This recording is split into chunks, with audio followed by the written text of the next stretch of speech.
9h, 11h, Europe 1 Culture Média. Philippe Vandel. Il a été le grand patron de Renault, de Nissan, de Mitsubishi. Du jour au lendemain, il est devenu le prisonnier le plus célèbre de la planète. Le 19 novembre 2018, Carlos Ghosn, patron star de l'industrie automobile mondiale, est arrêté à la descente de son avion privé à Tokyo. Ces images feront la une de tous les journaux et de toutes les télés. On apprendra rapidement ce qui lui est reproché, très rapidement d'ailleurs. Il aurait masqué une partie très importante de sa rémunération et commis de larges abus de biens sociaux au sein de Nissan, la deuxième firme automobile du Japon qu'il dirige depuis 19 ans. L'ascension et la chute de Carlos Ghosn, c'est le titre d'un documentaire diffusé ce soir sur France 5 dans le cadre de la soirée Le Monde en face, soirée présentée par Marina Carrère-Dancause. Bonjour Gilles Kayat. Bonjour. Vous êtes le réalisateur de ce documentaire. Tout d'abord, combien de temps vous a-t-il fallu pour convaincre Carlos Ghosn de vous parler longuement ? Il m'a fallu 6 mois environ. 6 mois. Quelles conditions vous a-t-il posées ? Il n'a posé aucune condition. Le film était déjà écrit quand je l'ai contacté. L'idée, c'était de faire un portrait, d'essayer de comprendre comment Carlos Ghosn fonctionnait, comment est-ce qu'on devient Carlos Ghosn d'une certaine manière, et d'essayer d'expliquer par sa psyché une partie des raisons de sa chute, en excluant une enquête sur les raisons judiciaires, sur les charges qui pèsent contre lui, puisqu'on n'a absolument aucun accès au dossier des procureurs de Tokyo. Et donc il me semblait équitable de ne pas lui demander non plus de se justifier par rapport aux charges qui pèsent contre lui, puisque je n'avais pas le dossier d'accusation entre les mains. Vous dites que le film était déjà écrit, vous auriez fait quoi s'il avait dit non ? Alors, j'avais prévu cette éventualité, évidemment. Disons que j'aurais sans doute rajouté 1 ou 2 personnages de plus que ceux qui sont dans le film. Il a pris beaucoup de place quand il a accepté de parler. Et donc, on avait prévu beaucoup d'entretiens avec des proches ou des gens qui ont travaillé avec lui ou qui le connaissaient bien. Et on aurait développé cette partie-là. Pourquoi vous êtes intéressé à sa vie, à lui, à Carlos Ghosn? Alors au départ, je n'étais pas extrêmement séduit par l'idée de ce grand patron. C'est une commande de la chaîne, des producteurs? Non, c'est pas une idée de vous? C'est une commande des producteurs. Oui. C'est pas une idée de moi. Bon, j'ai accepté assez rapidement parce que quand j'ai lu le wiki pour savoir un petit peu qu'est-ce qu'il avait fait. Bien sûr, je connaissais le personnage, mais pas plus que ça. Et là, je me suis dit, ah oui, il y a quand même une histoire incroyable. Ce type né au Brésil, élevé au Liban, qui fait ses études en France, qui grandit, qui grimpe les échelons petit à petit et très rapidement. Enfin, quand on dit petit à petit, c'est vraiment très très très vite, et qui arrive assez jeune à la tête de Renault, de Nissan puis de Renault. Oui, là, il y a une histoire. Plus évidemment son arrestation qui en faisait quelque chose, un objet extraordinaire. Voilà. Ce qui peut surprendre, c'est le début du documentaire. Rome, 390 avant Jésus-Christ. Pendant l'invasion gauloise, les Romains se réfugient dans la citadelle du Capitole. Une nuit, les Gaulois tentent d'envahir la citadelle. Sans attendre du renfort, le capitaine Marcus Manlius se précipite vers les Gaulois et à coups de bouclier repousse les envahisseurs. Mesdames, messieurs les auditeurs, ce n'est pas une erreur de notre réalisateur, mais on s'est quand même demandé si c'était pas une erreur de visionnage. C'était quoi cette idée? Oui, alors évidemment, les gens vont peut-être penser qu'ils se sont trompés de chaîne. Non, parce que comme ils ont entendu Culture Média, ils sauront que c'est ça. Alors en fait, c'est une métaphore. On dit souvent en France, c'est une phrase qu'on entend dans beaucoup de conversations, la roche tarpéienne est proche du Capitole, c'est-à-dire plus haut vous montez, plus vite vous pouvez tomber et tomber de très haut et tomber très fort. Et ben voilà, j'ai voulu illustrer, faire visualiser ce proverbe en allant à Rome et en tournant des images de drones autour du forum de Rome et de la roche tarpéienne qui aujourd'hui existe encore. Elle est là. Alors elle est un peu bétonnée, mais elle existe. Et essayer de montrer que cette histoire de Carlos Ghosn, eh bien voilà, c'était l'histoire d'une chute extrêmement brutale d'un type qui était tout en haut du pouvoir, voilà. Et le film commence comme ça. Et donc, en ce sens, l'histoire universelle, peut-être pour ça qu'elle a passionné absolument la planète. Absolument. Particularité de ce doc, la première personne, Carlos Ghosn y raconte sa propre histoire. Vous interrogez également ceux qui l'ont connu, ceux qui ont travaillé avec lui en France, au Japon. Il y a très peu de commentaires journalistiques. Pourquoi ce choix? Alors je vais essayer de rappeler une évidence. Moi-même, je ne suis pas journaliste, je suis documentariste. Je dirais mon capital, c'est de pouvoir raconter des histoires. Et pas mal de personnes m'ont dit, mais il n'est pas contredit. Non, il n'est pas contredit. Il raconte son histoire et les gens qui sont autour de lui, qui l'ont connu en première main. Ce n'est pas des journalistes qui parlent, qui ne l'ont jamais rencontré et qui ne travaillent que sur du papier ou sur Google aujourd'hui. Moi, j'ai voulu rencontrer les gens qui l'avaient connu, je voulais savoir un tout petit peu comment il fonctionnait, comment il était cortiqué, comment on devient Carlos Ghosn, comment on devient un grand patron global. C'est quoi sa méthode de fonctionnement, c'est quoi ses origines, c'est quoi ses études. Qui lui pose les questions ? Alors c'est moi, et Rémi Dessart, qui est co-auteur avec moi du film, et qui est venu à Beyrouth avec moi, et avec qui on a fait l'interview. L'interview à Beyrouth chez lui ? Alors non, c'était pas chez lui. C'est dans un endroit qu'on a trouvé, mais non, il a refusé que ça se passe chez lui. Et à vrai dire, je crois même que je n'ai jamais posé la question. Ça me semblait tellement évident. Comment il est ? Quelle impression humaine vous a-t-il faite ? J'ai trouvé... Je l'ai rencontré plusieurs fois. J'ai rencontré la même personne plusieurs fois. C'est-à-dire quelqu'un qui est dans le combat, qui n'a pas le temps ou qui ne veut pas, en tous les cas pas publiquement. Je vous interromps tout de suite. Ouais. Il est dans le combat. Il se bat contre quoi ? Contre qui ? Alors aujourd'hui, il se bat contre pour prouver son innocence. La justice française enquête sur lui, la justice japonaise continue à enquêter sur lui. Il a un mandat d'arrêt international qui l'empêche de voyager, de se déplacer hors du Liban. Le Liban qu'il a choisi de rejoindre de son propre fait. Donc bon, voilà, on va pas le plaindre là-dessus. Et donc voilà, sinon, il a fait une croix sur ses autres activités. Je connais pas ses activités aujourd'hui. Oui, bon, enfin, en tous les cas, je pense qu'il est consulté, parce il reste quelqu'un de très, très, très performant dans l'industrie automobile. Gilles Kayat, devant votre caméra, Carlos Ghosn revient évidemment sur ce jour de novembre 2018 où tout a basculé pour lui. La personne qui examine les passeports me dit « Il semble qu'il y a un problème avec votre visa ». Et donc, il m'a demandé de l'accompagner dans une salle qui était à côté. Et c'est là où la personne qui s'est présentée comme étant du bureau du procureur de Tokyo est venue me voir pour me dire « Voilà, monsieur Ghosn, nous, on a quelques questions à vous poser, on aimerait bien que vous nous accompagniez.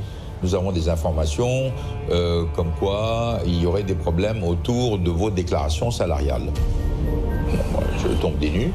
Je lui ai dit « Écoutez, je suis navré, mais moi j'ai ma fille qui m'attend, qui est de passage à Tokyo, qui m'attend, elle va s'inquiéter. » Il m'a dit « Ah, vous ne pouvez plus utiliser votre téléphone. » Il a vraiment rien vu venir. Ah non, il est tombé de la roche tarpéienne, vraiment, en l'espace de quelques minutes. Il y a des images de prison japonaise. Vous avez tourné là où il a été enfermé ? Oui. Avec des autorisations spéciales, c'était facile à obtenir. On ne peut pas rentrer dans une prison japonaise ou dans une prison de toute façon sans avoir des autorisations spéciales. Oui, ça a été une longue négociation que je n'ai pas menée moi, mais la personne, le journaliste avec qui je travaillais au Japon, qui a mené ces négociations et qui a expliqué notre propos, et on a fini par convaincre. Pour comprendre son ascension et la chute de Carlos Ghosn, vous remontez à son enfance, sa scolarité. C'est à suivre dans Culture Média. À tout de suite. 9h, 11h, Europe 1 Culture Média. Philippe Vandel. En compagnie de Gilles Kayat, c'est le réalisateur du documentaire L'ascension et la chute de Carlos Ghosn qui sera diffusé ce soir sur France 5 dans le cadre de la soirée Le Monde en face présentée par Marina Carrère-Dancos. On parle de Carlos Ghosn pour comprendre son ascension et sa chute. Vous remontez à son enfance, à sa scolarité. Est-ce qu'il faut remonter si loin pour comprendre ce qui s'est passé 40 ans plus tard ? Alors oui, je crois qu'il faut remonter loin. Les blessures d'enfance ou les attitudes d'enfance sont souvent prémonitoires de ce que vous allez être à l'âge adulte. Ce sont quoi les blessures d'enfance de Carlos Ghosn ? Alors, il y en a une principale. C'est le fait que son père était un malfrat et un escroc, qu'il a été attrapé par la justice libanaise pour avoir ordonné l'exécution, l'assassinat d'un curé libanais qui faisait du trafic de diamants pour lui entre l'Afrique noire et le Liban. Il a été arrêté, il a été jugé en 1960, il a été condamné à mort. Oui, le père de Carlos Ghosn a été condamné à mort et sa peine a été commuée en peine de prison qu'il a effectuée aux 2/3. Il a été condamné à 15 ans, puis il a fait 10 ans. Il est ressorti de prison au moment où Carlos Ghosn lui quittait le Liban pour la France pour entrer en prépa Mathsup Maths P. Il faut y arriver, il est allé jusqu'à... Donc c'est une vraie blessure dont il a refusé sur laquelle il a refusé de s'exprimer. Voilà, c'est son choix. Nous, on essaye de raconter toute l'histoire, et évidemment, la personne que vous interrogez est libre de refuser ou pas de répondre aux questions. Vous avez écrit un synopsis du film, puis vous avez fait les interviews. Qu'est-ce que vous avez découvert ensuite en faisant les interviews, les témoignages des proches, des anciens collègues? À la fois que les clichés qu'on entendait dire sur Carlos Ghosn étaient parfois vrai et évidemment parfois faux. C'est-à-dire, j'ai à la fois découvert un homme chaleureux qui savait tisser des relations, et j'ai aussi découvert ce qu'on attendait de lui, c'est-à-dire un homme cassant, un peu arrogant, sûr de lui, dominateur, des gens et des événements, quelqu'un qui était vraiment, sans doute, qui se sentait supérieur aux autres, et ça, oui, ça confirmait certaines choses qu'on entendait, mais c'est toujours plus fort que de l'entendre de la bouche des gens qui l'ont véritablement connu. On le découvre dans votre doc. Sa première expérience de patron, ça se passe au Puy-en-Velay, en Auvergne. Il a seulement 26 ans et il est directeur d'usine chez Michelin. Mais moi, j'étais un peu l'extraterrestre. Hein. J'étais le Brésilien, Libanais, polytechnicien, ingénieur des mines, Popo le tanneur qui travaille à l'usine du Puy. J'étais un peu, en plus qui a 27 ans. Donc pour eux, j'étais un objet de curiosité. Patron d'usine du Puy, vous êtes tout le temps dans l'atelier. Hein. Mais moi, je n'ai jamais eu de difficulté à travailler avec des gens de tout calibre, de tout poste, de toute formation. J'ai jamais eu ces difficultés. J'ai pu casser la croûte avec mes collègues. On allait boire le pot avant de rentrer pour faire l'équipe. On mangeait des saucisses à 8h du matin avec un coup de rouge. J'aimais ça. Hein. Comment il s'est retrouvé patron d'usine Michelin? Bon, d'abord, je pense qu'il a eu un parcours brillant. Il faut pas oublier une chose sur Carlos Ghosn, ça n'est pas un financier, c'est pas quelqu'un qui a été formé au trading, à la finance, il n'a pas fait d'école de gestion. Non, les mines polytechniques, c'est des études d'ingénieur. C'est un ingénieur. Les ingénieurs travaillent avec tout le monde, c'est comme ça qu'ils fonctionnent, ils ne peuvent pas travailler tout seuls, ils travaillent en équipe. Un ingénieur peut rien faire tout seul. Donc la culture ouvrière, je dirais d'une certaine manière, aussi bizarre que ça puisse paraître, fait partie de la culture de Carlos Ghosn, car c'est le premier contact qu'il a eu, c'est d'aller à l'usine. Et quand il est arrivé chez Michelin, il a fabriqué des pneus pendant 1 an avec ses propres mains.